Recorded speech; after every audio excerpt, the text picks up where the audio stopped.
Nggak boleh. Tapi saya tanya, apa isi di balik doa itu? Tahu nggak dengan apa yang sedang didoakan? Belum tentu semua orang tahu. Coba kalau kita berdoa, ungkapan isi hati. Kita berdoa sesuai dari ungkapan isi hati. Jangan sampai kita doa, doanya bagus, tapi kita nggak tahu isinya. Ibarat kado, bungkusnya bagus, isinya kosong. Itulah kenapa kebanyakan di antara kita doanya belum diijabah-ijabah. Karena doanya bagus. Secara bahasa, secara kata-kata dan lain sebagainya. Namun kalau kosong nggak dari hati, ibarat kado, bungkusnya bagus, isinya kosong. Makanya ayo kalau doa, gak harus dengan Allahumma barik lana.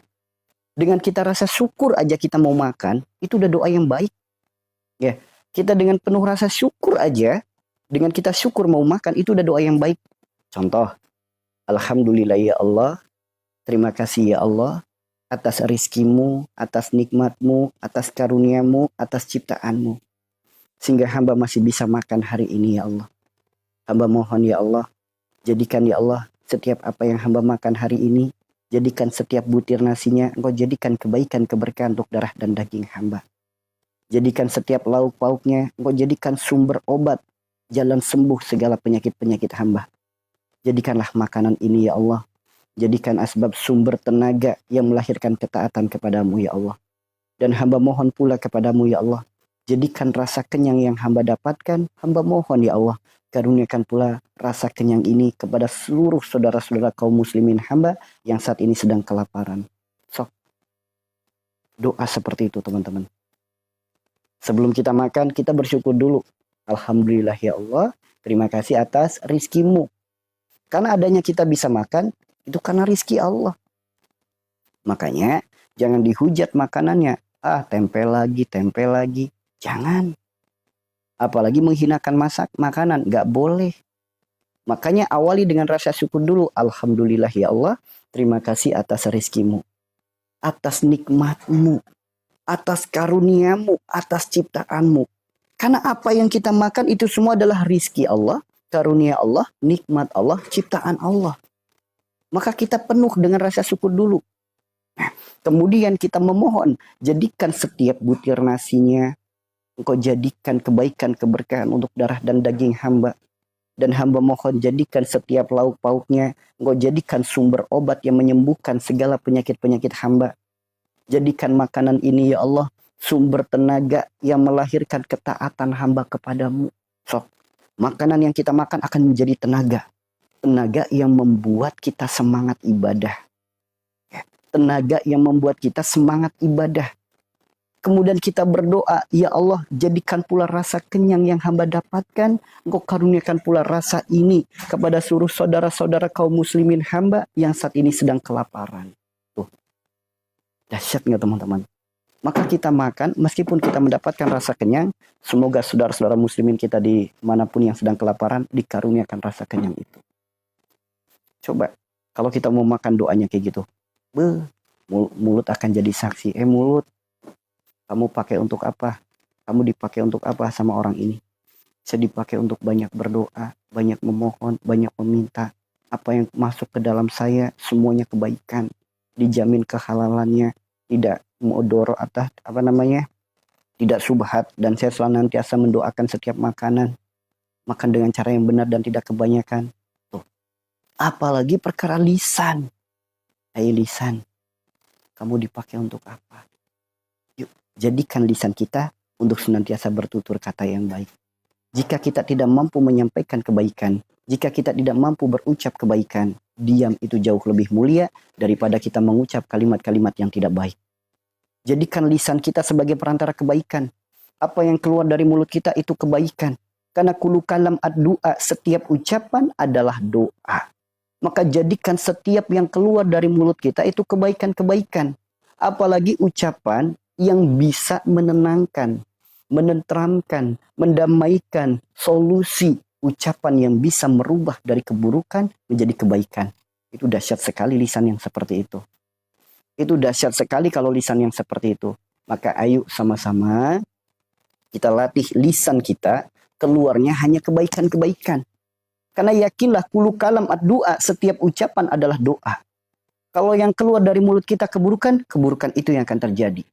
Kalau yang keluar dari mulut kita kebaikan, kebaikan itu yang akan terjadi. Dasar anak nakal, nakal beneran. Dasar anak soleh, soleh insya Allah. Dasar anak kurang ajar beneran. Ibu udah sembuh? Belum. Saya mah sakit-sakitan mulu. Sok, sakit-sakitan mulu. Yuk dirubah yuk lisan kita yuk. Karena apa yang keluar dari mulut kita itu doa. Ibu udah sembuh belum? Ah saya mah gini. Gak sembuh-sembuh. Gak sembuh-sembuh. Sok.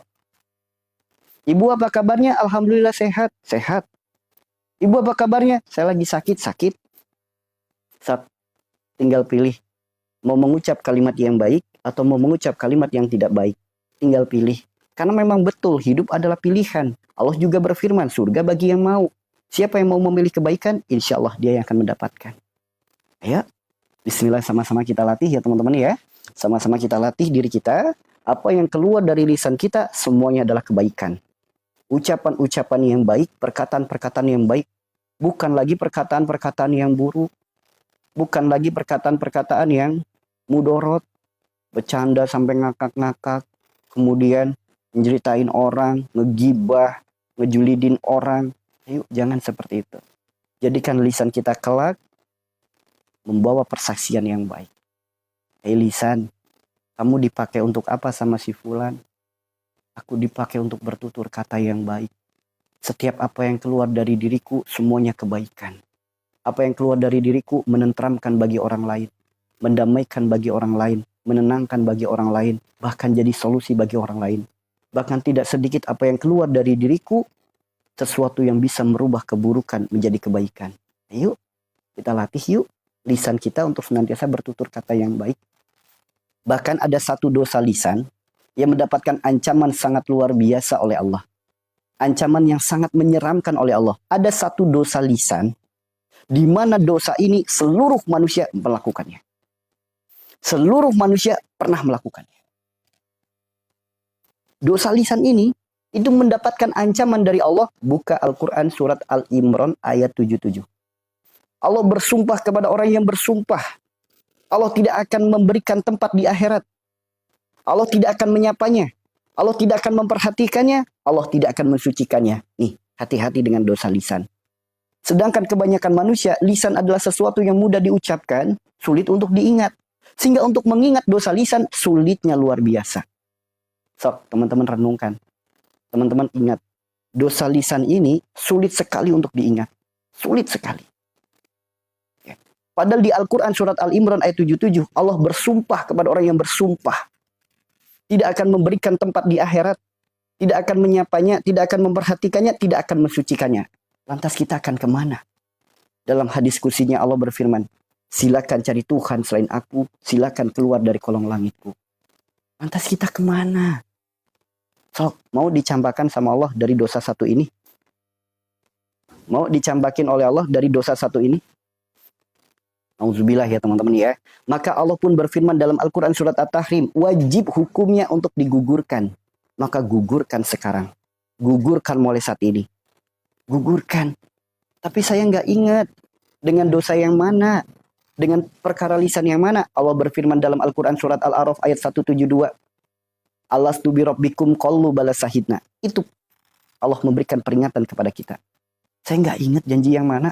Allah kasih tahu Al-A'raf 172 itu janji kita yang pertama. Maka ayo, dosa lisan apa itu? Perkara janji, perkara sumpah. Perkara janji, perkara sumpah. Jadi perkara janji, perkara sumpah itu dosanya paling berat teman-teman. Dosa lisan yang paling berat itu perkara janji dan perkara sumpah. Hati-hati. Bahkan dalam sebuah hadis kursi disampaikan ketika anak cucu Adam mengucap kalimat demi Allah, sumpah, wallahi, tallahi, dan lain sebagainya. Seketika malaikat di sekelilingnya tutup telinga. Kenapa? Saking takutnya dengan ucapan itu. Saking takutnya dengan perkataan itu. Karena Allah sendiri bersumpah kepada orang-orang yang bersumpah dengan harga murah. Sumpah dengan harga murah itu apa? Demi Allah, baksonya enak. Contoh, hanya menyampaikan bakso enak, menyandingkan nama Allah di sampingnya. Demi Allah kemarin saya. Demi Allah Kenapa lu kayak gini? Kayak gitu. Demi apa? Demi Allah. Sok, lisan yang mudah sekali mengucap kalimat demi Allah. Allah bersumpah kepada orang-orang yang seperti itu tidak akan memberikan tempat baginya di akhirat. Kenapa? Nama Allah diperjualbelikan dengan harga murah. Sumpah atas nama Allah diperjualbelikan dengan harga murah.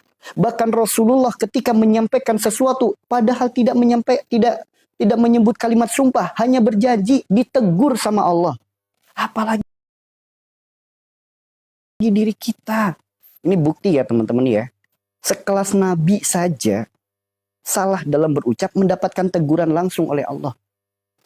Makanya wajar jika di akhirat ancamannya tidak akan mendapatkan tempat, tidak akan disapa, tidak akan diperhatikan, tidak akan disucikan. Makanya wajar ketika hidupnya banyak sekali teguran dalam hidupnya. Masalah terus datang silih berganti, cobaan bertubi-tubi, sakitnya nggak sembuh-sembuh, kesulitan yang terus melanda, kesempitan yang terus terjadi. Karena ada dosa ini. Boleh jadi udah ikhtiar kemana-mana berobat. Udah beli obat dari ribuan sampai jutaan. Udah ikhtiar dari yang tradisional sampai yang modern. Udah ikhtiar dari dalam kampung sampai ke luar negeri. Boleh jadi penyakitnya belum sembuh karena adanya satu dosa, yaitu dosa lisan. Bahkan dosa lisan ketika belum digugurkan, efek buruknya akan terjadi pada anak keturunan kita. Contoh, ada orang tua, sifatnya marah-marah.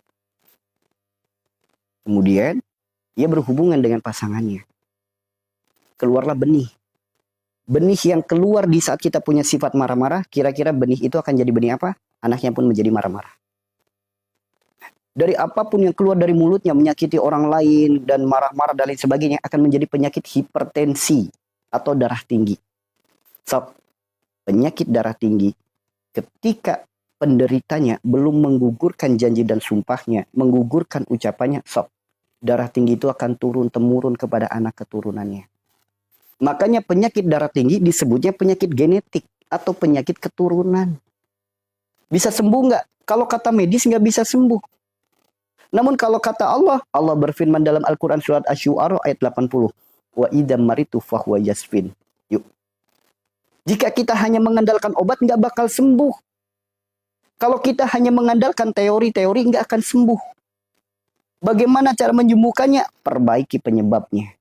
Bukan sibuk minum obatnya.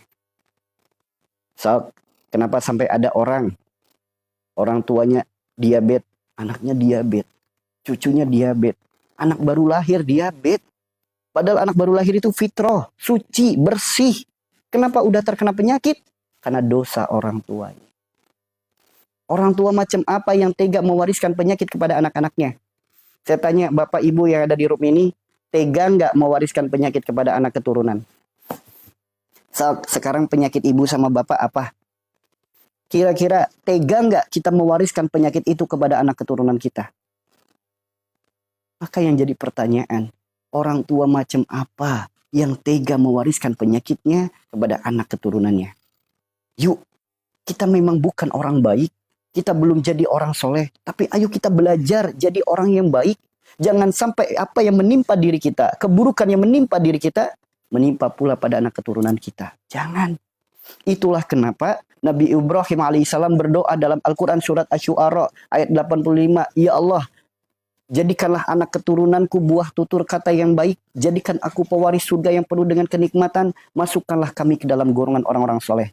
Allah ijabah doa Nabi Ibrahim. Sehingga anak keturunan Nabi Ibrahim tidak ada satupun yang disebut cucunya dukun. Gak ada. Kenapa? Nabi Ibrahim sadar siapa bapaknya, siapa kakeknya. Nabi Ibrahim belum saat itu nggak bisa merubah bapaknya, nggak bisa merubah kakeknya. Nggak bisa. Namun Nabi Ibrahim sadar dalam dirinya mengalir darah orang tuanya. Di mana sifat orang tuanya, sifat kakeknya ada dalam dirinya. Nabi Ibrahim nggak pengen sifat tidak baik itu, perilaku perbuatan tidak baik itu menurun kepada anak keturunannya. Maka diputuslah hal itu. Bagaimana cara memutusnya? Tidak ikut-ikutan dengan jejak tidak baiknya. Yang kedua, memohon kepada Allah agar anak keturunannya dikaruniakan buah tutur kata yang baik. Sehingga Allah ijabah doa Nabi Ibrahim. Tidak ada satupun anak Nabi Ibrahim yang disebutnya cucunya dukun. Gak ada. Disebutnya apa? Para nabi, para kekasih Allah, para sidikin, para suhada, para solihin. Semua namanya baik. Sehingga Nabi Ibrahim diangkat derajatnya, bahkan namanya bersanding dengan manusia paling mulia, yaitu Rasulullah sallallahu alaihi wasallam. Allahumma sholli ala Muhammad wa ala ali Muhammad kama shallaita ala Ibrahim wa ala ali Ibrahim. Disandingkan namanya. Sehingga Nabi Ibrahim mendapatkan gelar bapaknya para nabi. Kita memang bukan nabi, namun kita bisa menjadi bapaknya kebaikan untuk anak keturunan kita. Kita tidak bisa merubah di atas kita, namun kita bisa mempersiapkan generasi di bawah kita. Makanya hayu, gugurkan semuanya, putuskan semuanya. Jangan sampai kita tega mewariskan penyakit kepada anak keturunan kita. Jangan sampai kita tega mewariskan sifat-sifat buruk kepada anak keturunan kita. Memang betul buah jatuh tidak jauh dari pohonnya. Jangan sampai anak kita memiliki keburukan sebagaimana keburukan kita. Yuk, putuskan semuanya yuk. Putuskan. Putuskan semuanya. Ya. Bagaimana cara memutusnya? Allah berfirman dalam Al-Quran surat Al-Ma'idah ayat 89. So, perintahnya wajib ada di Al-Quran. Peringatannya sangat menyeramkan ada di Al-Quran. Diingatkan akan dosanya ada di Al-Quran. Cara menggugurkannya ada di Al-Quran. Semuanya ada di Al-Quran. Al-Quran adalah pedoman hidup kita, petunjuk hidup kita. Kalau Allah yang memerintahkan, mau nggak mengerjakan? Kalau Allah yang memerintahkan, mau nggak taat dengan perintah Allah? Mau nggak? Mau nggak? Mau nggak mengakhiri segala keburukan, penyakit keturunan, adanya masalah nasab, kemudian sifat-sifat keturunan, mau nggak diakhiri semuanya? Jika mau, lakukan ketaatan yang Allah perintahkan. Perintahnya ada di Al-Quran, hukumnya ada di Al-Quran, nasihatnya ada di Al-Quran, caranya pun ada di Al-Quran. Buka Al-Quran surat Al-Ma'idah ayat 89. Itulah cara untuk memutusnya. Ya. Buka Al-Quran surat Al-Ma'idah ayat 89. Itulah cara untuk memutusnya. Namanya apa? Namanya adalah kafarot. Namanya adalah kafarot. Maka lakukan kafarot. Kerjakan kafarot atas dasar ketaatan. Ya. Bagaimana caranya? Buka Al-Quran surat Al-Ma'idah ayat 89. Saya selalu menyampaikan, setiap kali saya menyampaikan solusi, buka Al-Quran surat ini, buka Al-Quran surat ini. Supaya apa? Supaya teman-teman makin yakin bahwasanya solusi ini bukan dari pola pikir saya. Solusi ini bukan dari pola pikir guru saya, tapi solusi ini firman dari Tuhan kita. Kenapa saya selalu menyampaikan? Solusinya apa? Buka Al-Quran surat ini. Solusinya apa? Buka Al-Quran surat ini. Ketika Al-Quran yang kita tuju, Al-Quran yang jadi pedoman, itulah sebaik-baik solusi. Ya. Maka hayu dibuka Al-Qur'annya surat Al-Maidah ayat 89. Bagaimana cara menggugurkannya? Sesuatu yang sangat mudah, teman-teman. Namun belum tentu semua orang mau. Padahal mudah. Ancamannya ada 4. Cara menggugurkannya pun ada 4. Ancamannya apa? Tidak dikasih tempat di akhirat, tidak akan disapa oleh Allah, tidak akan diperhatikan oleh Allah, dan tidak akan disucikan oleh Allah. Ancamannya ada 4. Menggugurkannya pun dengan 4 cara. Mau pakai yang mana? Silakan. Yang pertama, berilah makanan kepada 10 orang sebagaimana apa yang kau makan untuk keluargamu. Mudah nggak? Ancamannya nggak dikasih tempat di akhirat. Cara menggugurkannya dosanya cuma ngasih makan doang. Adil nggak? Adil nggak, teman-teman? Adil nggak? Allah Maha Adil, tapi lihat kebaikannya. Lebih adil dari yang adil. Ancamannya begitu berat, tidak akan mendapatkan tempat di akhirat. Cara ngugurin dosanya cuma ngasih makan doang.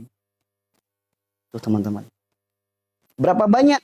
Sebagaimana apa yang kita makan. Normalnya manusia sehari makan 3 kali. Untuk 10 orang tidak mampu. Berarti apa?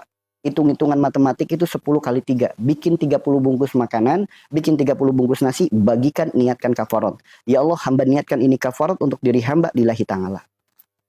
Tuh, teman-teman.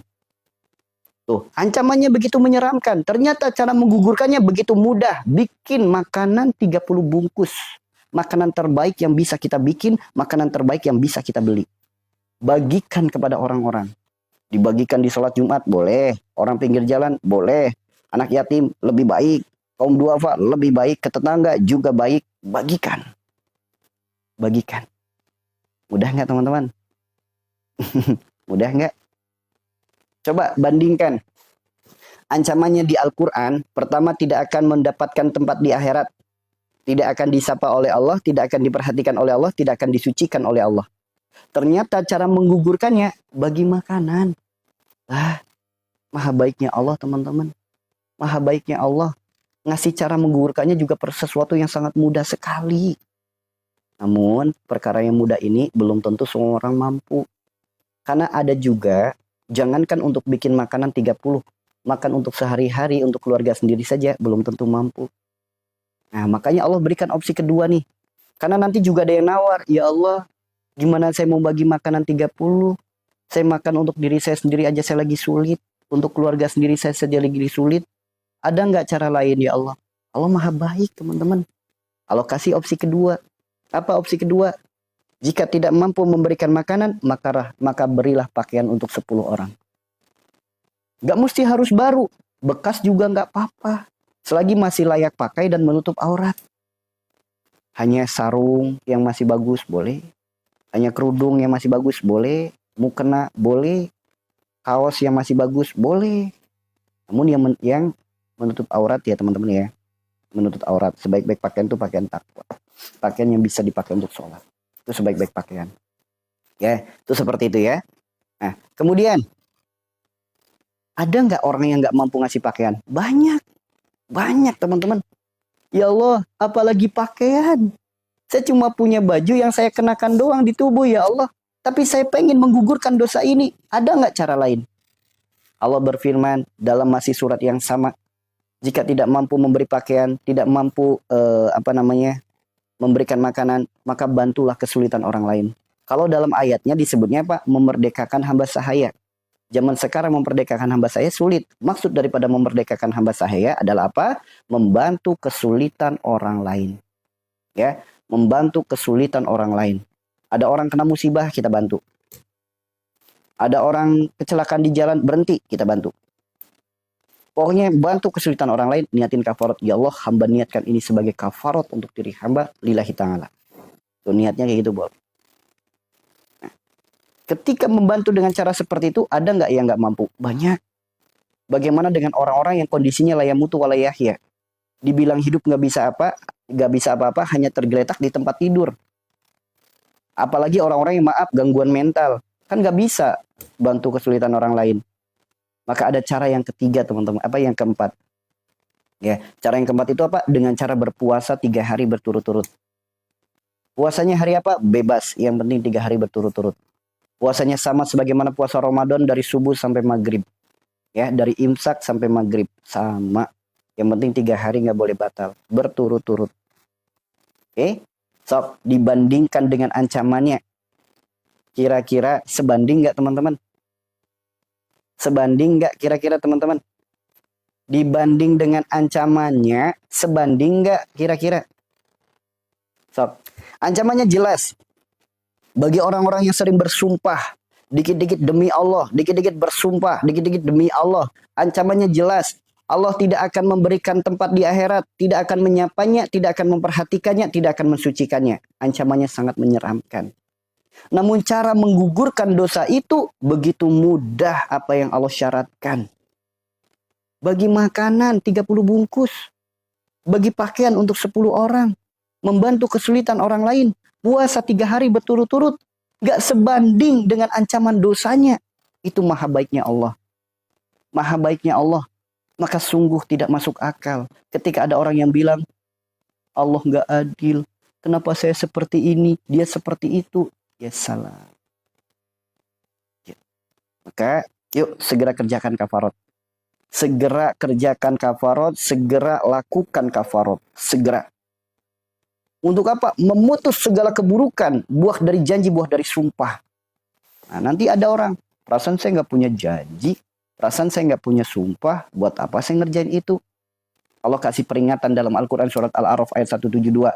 Sebelum kita lahir, kita udah punya janji. Sebelum ruh itu ditiupkan, ruh kita udah berjanji. Apa janjinya? Alastu bi rabbikum qalu bala syahid. Itu teman-teman. Itu janji kita pertama, berjanji. Engkau adalah Tuhanku satu-satunya ya Allah. Ketaatanku hanya untukmu, hidup dan matiku hanya untukmu. Prakteknya dalam hidup.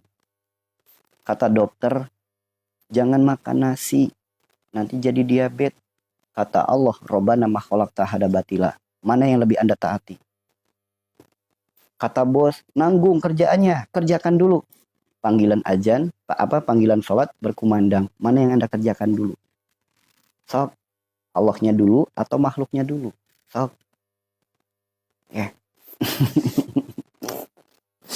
Ya, apa kabar dengan janji yang udah disumpahkan? Apa kabar dengan sumpah yang diabadikan dalam Al-Quran? Allastu bi rabbikum, qalu bala sahidna. Itu teman-teman. Ya, kan banyak. Ya, kata Rasulullah, tidaklah Allah titipkan penyakit, melainkan Allah gugurkan dosa. Penyebabnya sakit itu dosa. Bahkan rasa sakitnya tertusuk duri adalah dosa. Anda nuduh penyakit gara-gara makanan. Sok. Apa kabar janji Anda? Apa kabar sumpah Anda? Apa kabar sahadatnya? Sok.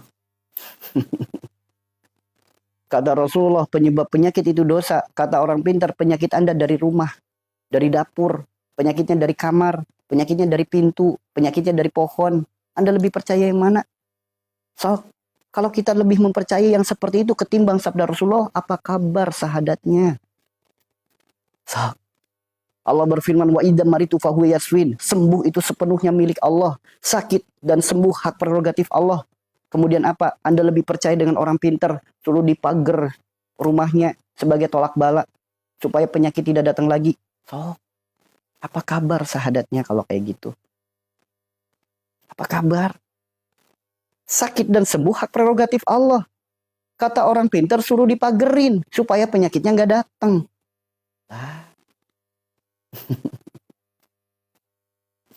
So, teman-teman, banyak nggak sahadat yang sudah kita langgar? Makanya wajar banyak masalah dalam hidup kita. Wajar. Karena masalah itu sebetulnya bentuk cinta dan kasih sayang Allah kepada diri kita.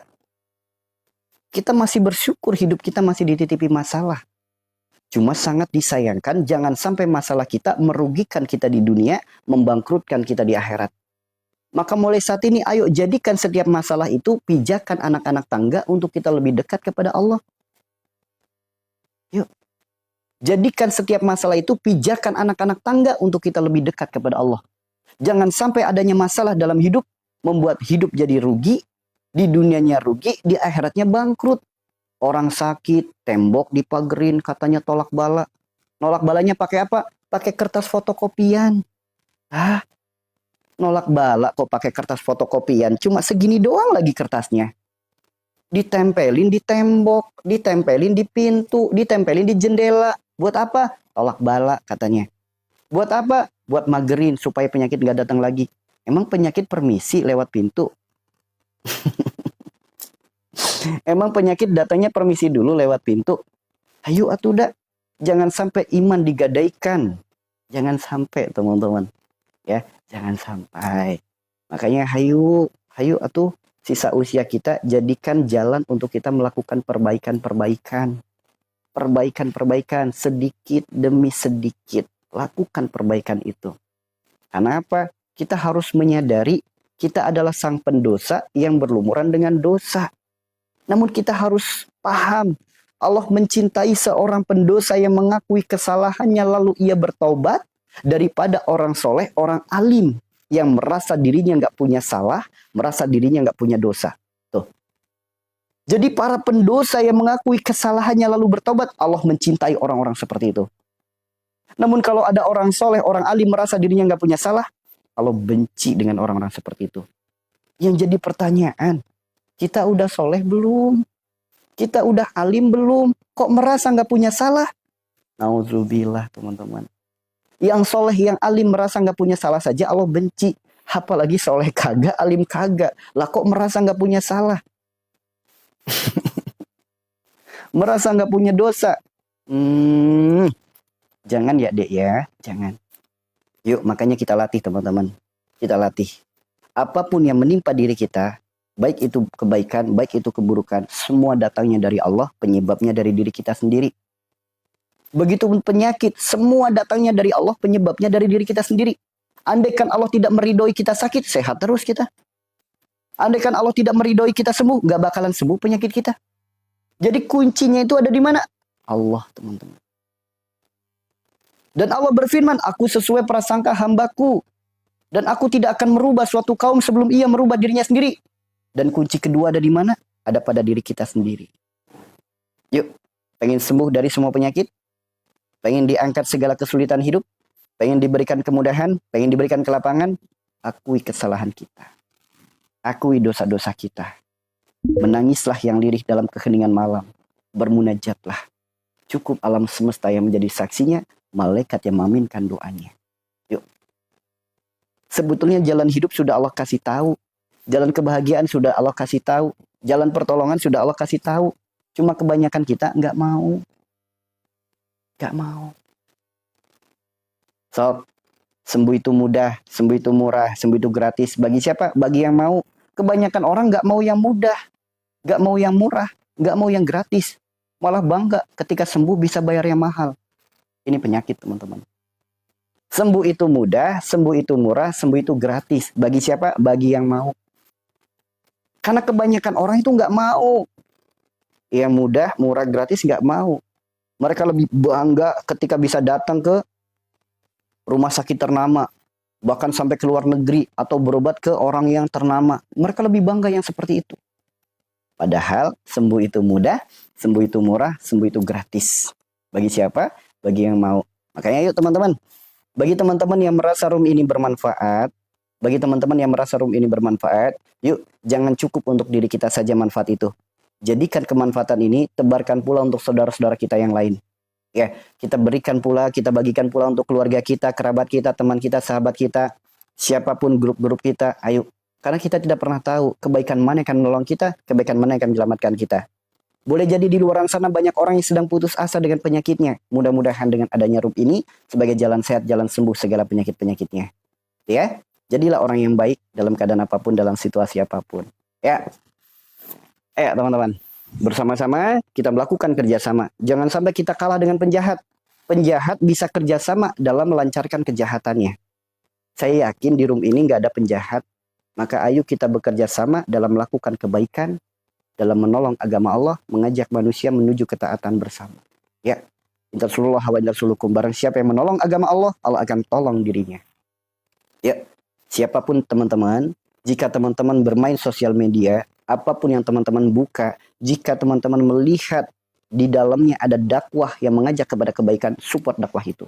Tidak peduli siapa penceramahnya, tidak peduli siapa yang menyampaikannya. Ketika ada ajakan kebaikan, support dakwahnya. Karena itu akan menjadi saksi-saksi yang baik untuk diri kita. Ya, melakukan kebaikan aja pelit, gimana mau mendapatkan kebaikan dalam hidup? Kan Allah udah berfirman, Allah tidak akan merubah suatu kaum sebelum ia merubah dirinya sendiri. Ya, ayo teman-teman, tebarkan benih-benih kebaikan ini. Tebarkan, ya, tebarkan. Nih, ini kan ada tanda panah, tebarkan benih-benih kebaikan ini. Kemudian support juga tap-tapnya, supaya makin banyak pula teman-teman yang bisa merasakan manfaatnya. Berkah selalu untuk semuanya. Ya, pengen sembuh dari berbagai macam penyakit? Pengen mendapatkan sembuh yang mudah? Pengen mendapatkan sembuh yang murah? Pengen mendapatkan sembuh yang gratis? Pengen nggak teman-teman? Pengen nggak? Bismillah. Pengen nggak dapat sembuh yang mudah, yang murah, yang gratis? Pengen? Pengen? Ya, lakukan bersama-sama. Apa kuncinya? 1.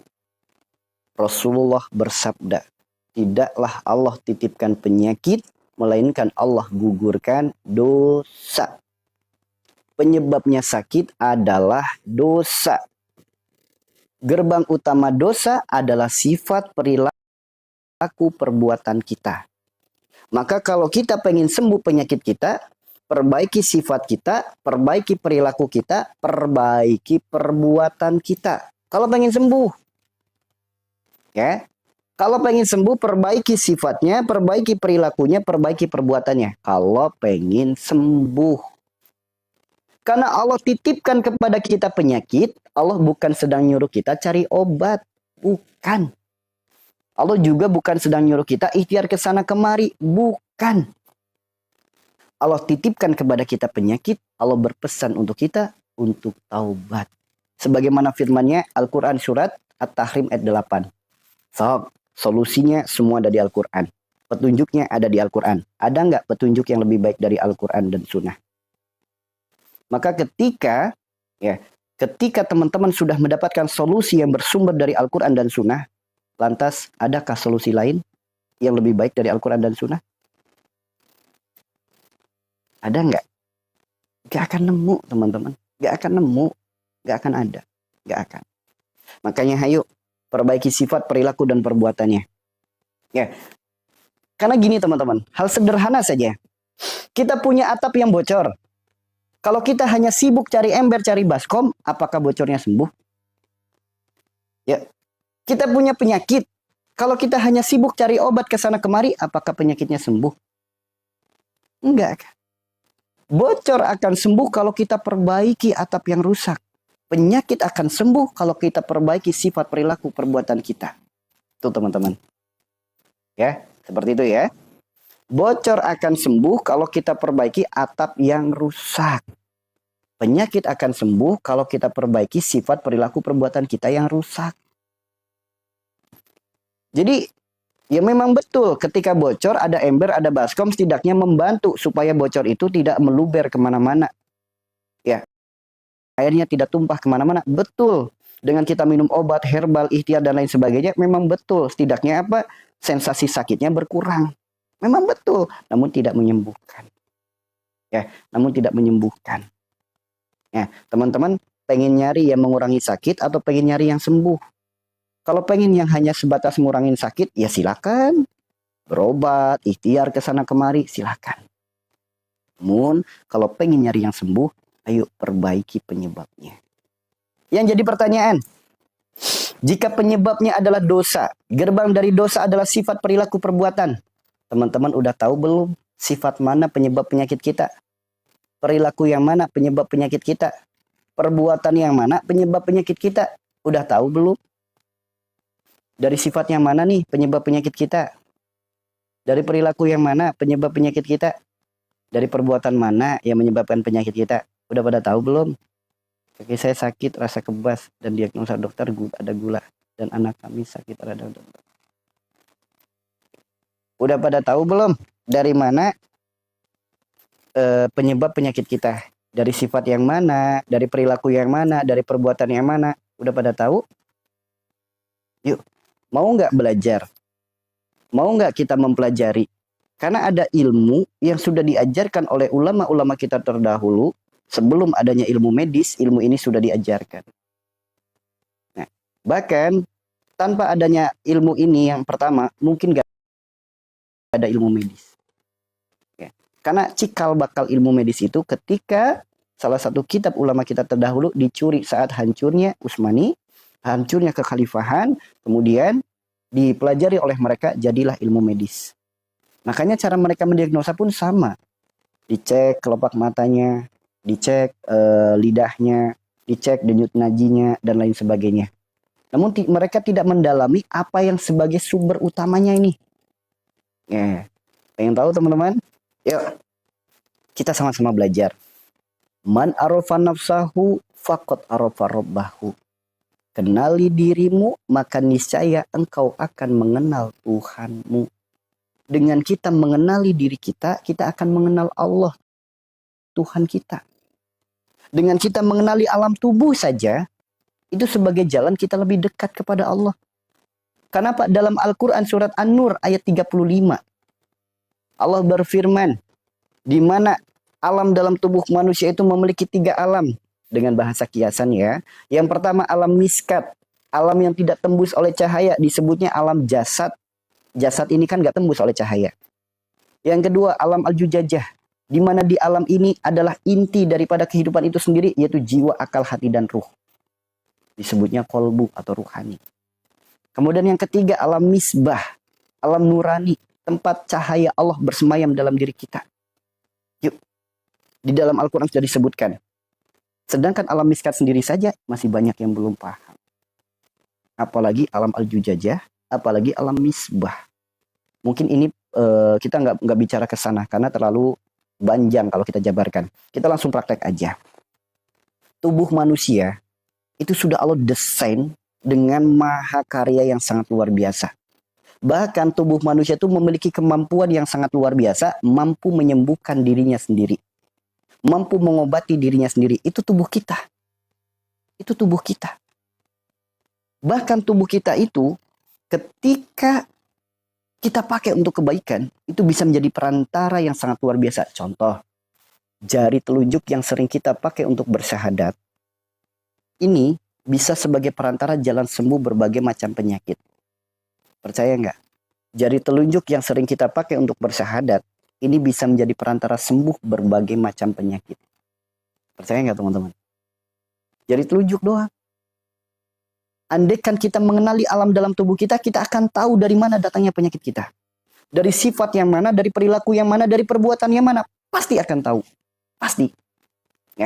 Yuk kita buktikan dulu bahwasanya tubuh kita itu diciptakan dengan mahakarya yang sangat luar biasa dari Allah.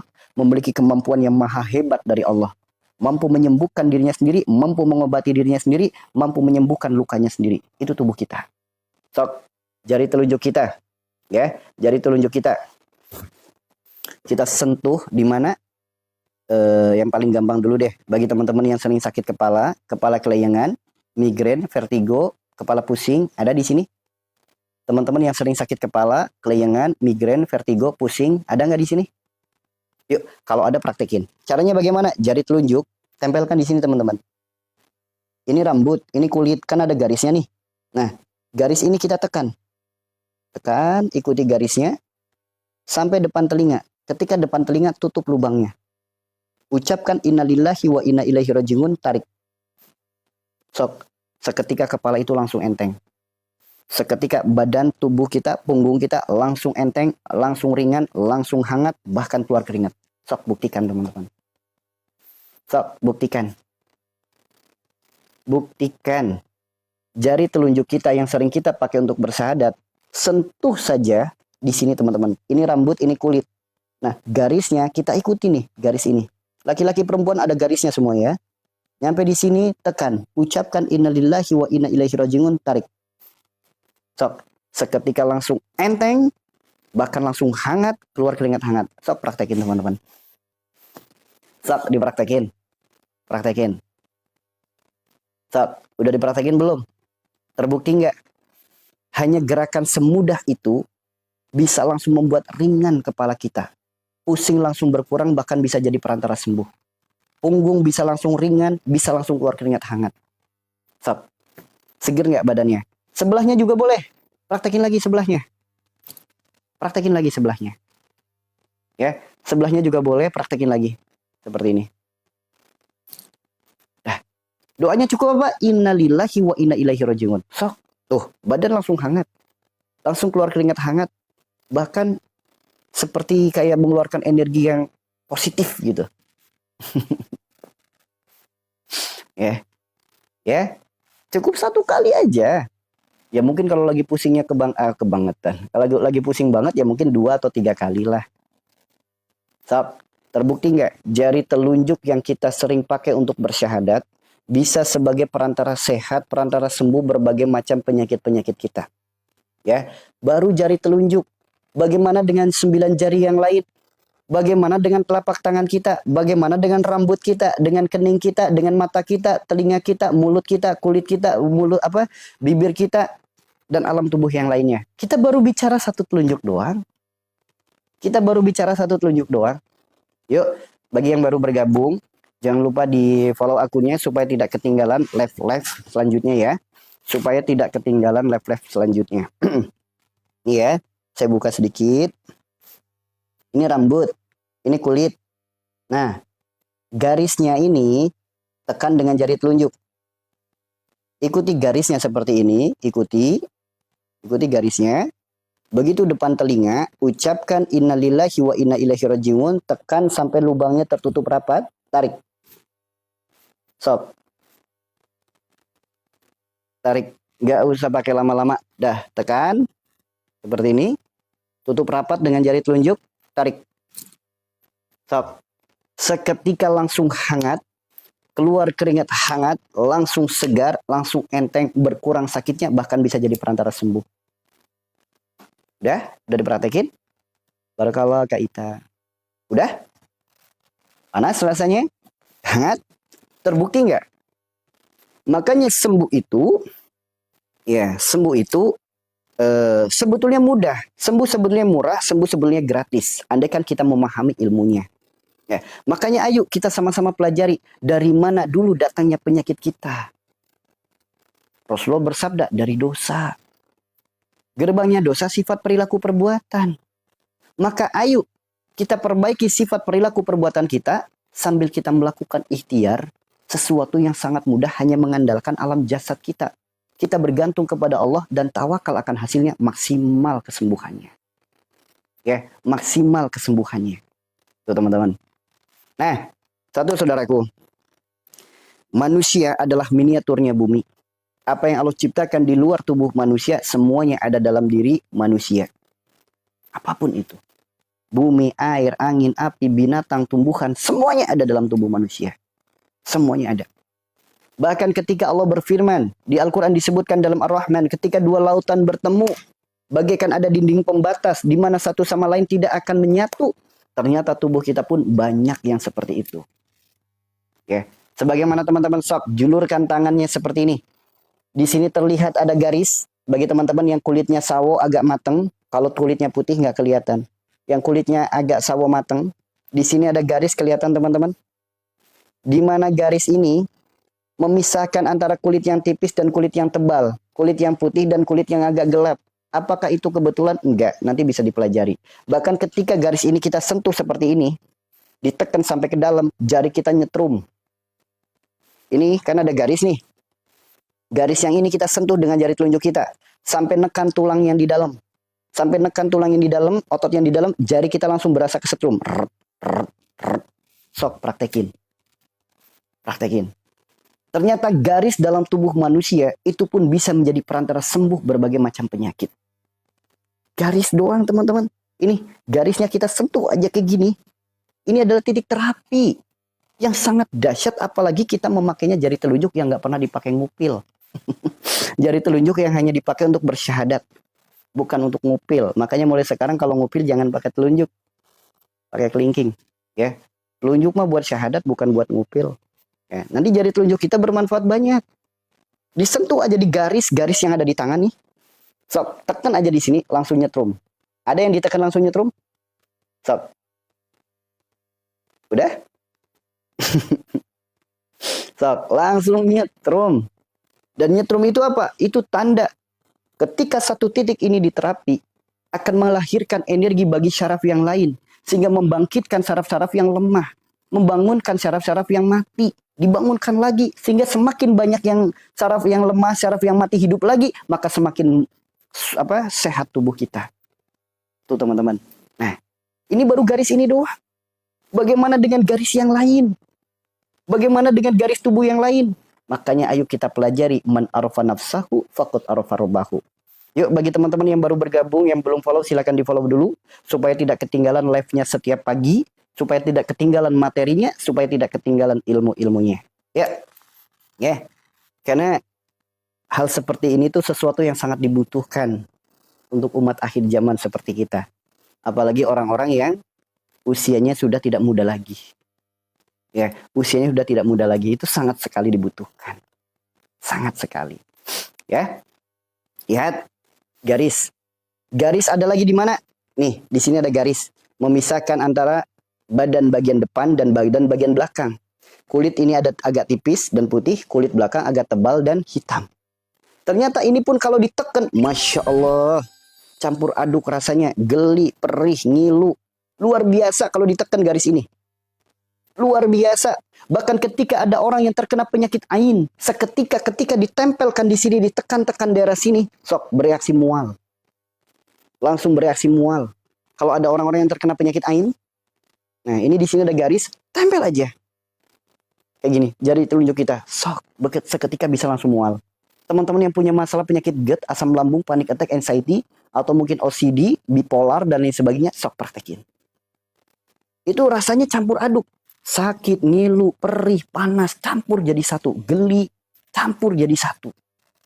Karena ternyata di sini, disebutnya area segitiga. Dalam dunia terapi namanya area segitiga.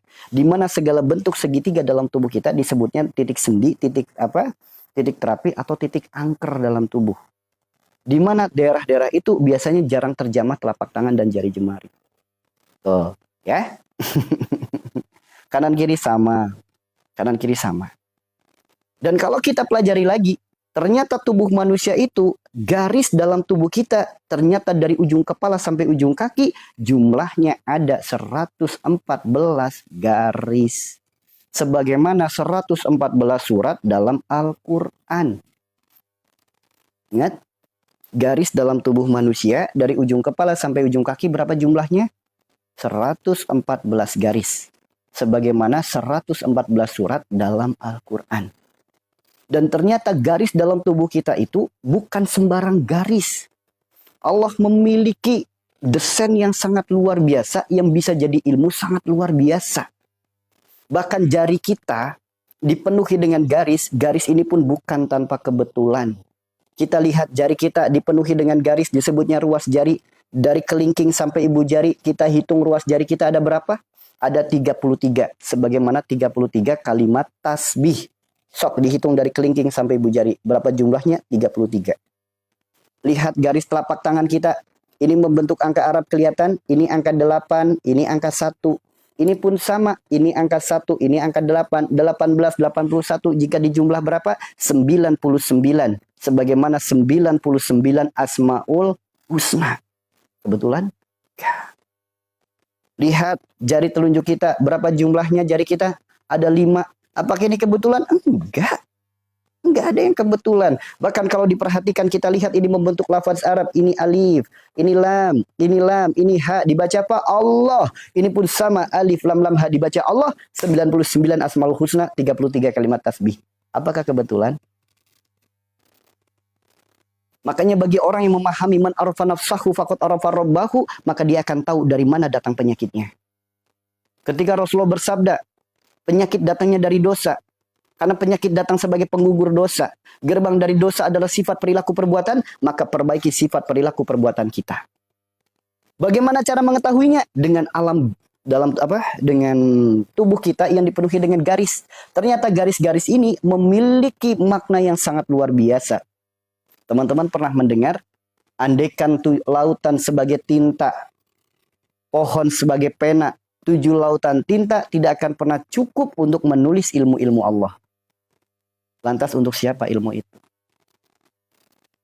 Yuk teman-teman.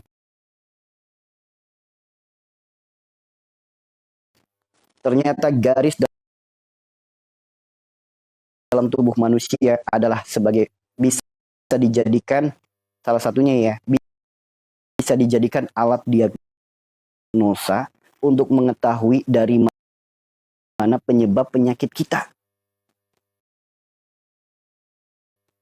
Tuh, itu dari membaca garis doang.